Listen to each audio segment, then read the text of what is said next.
I'm Andrew, and this is Dixie.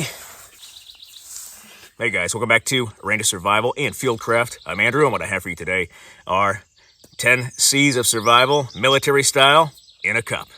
Stand by. Alright, so as part of military survival, we're always taking smaller items and placing them inside our survival tins, or taking smaller components, those critical components, placing them in our kits.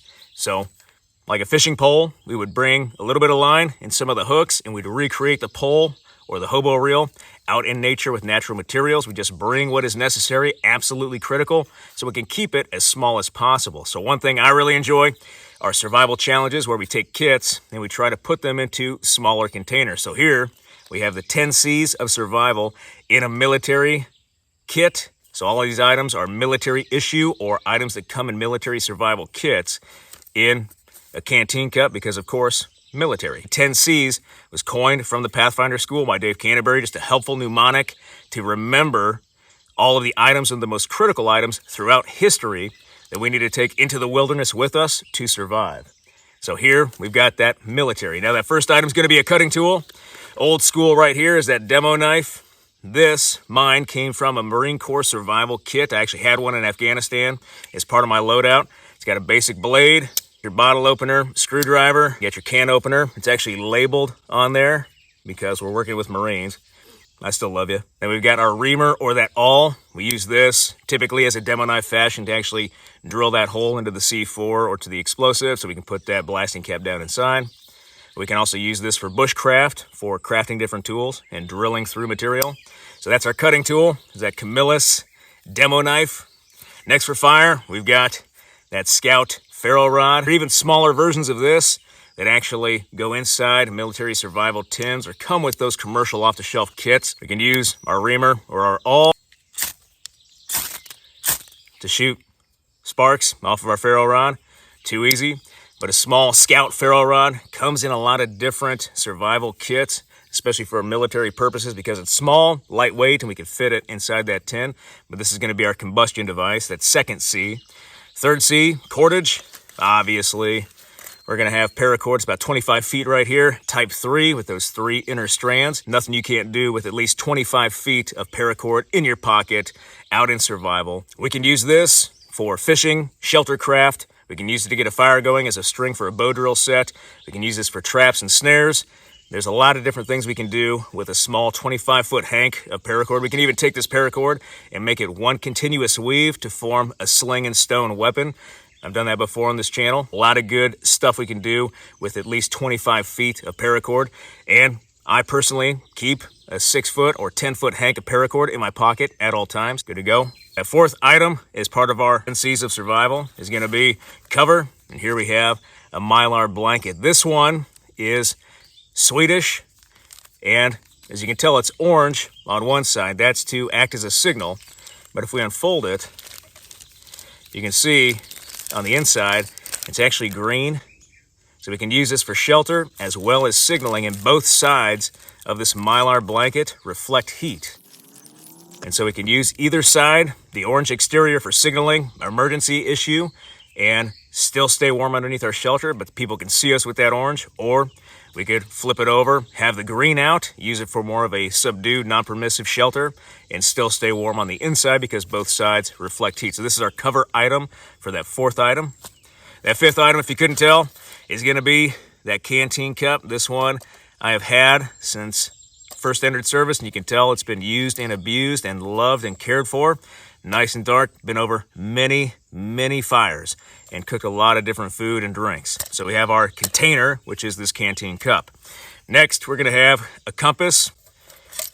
And right here, this is old school too. This is a smoke chaser compass. It came in that same survival kit as that Camillus demo knife.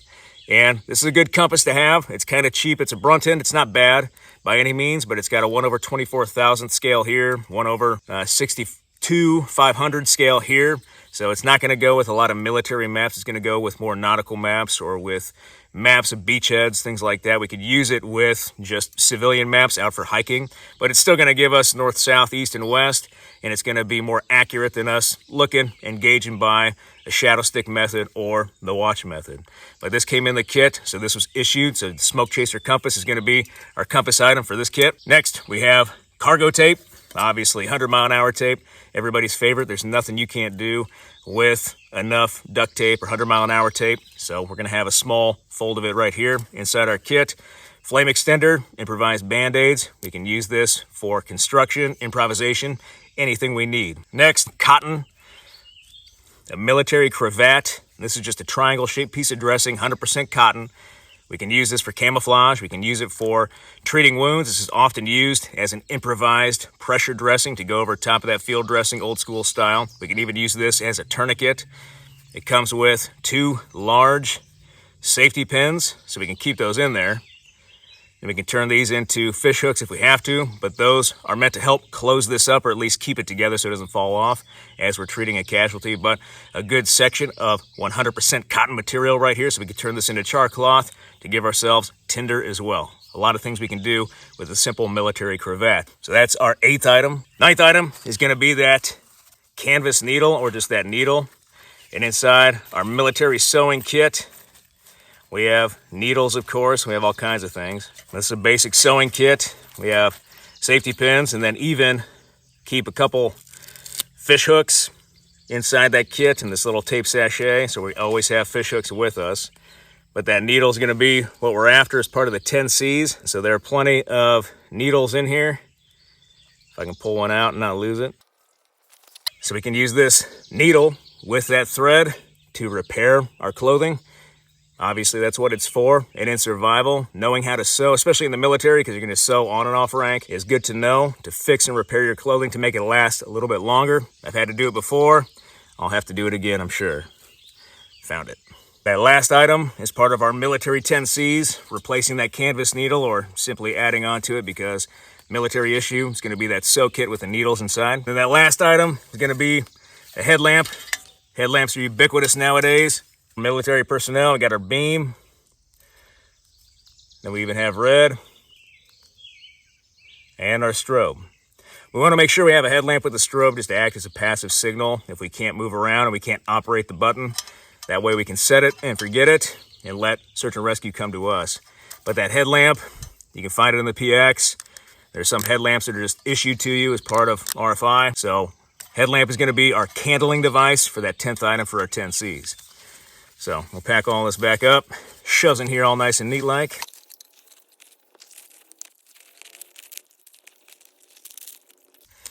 And there is our 10 C's military style in a cup.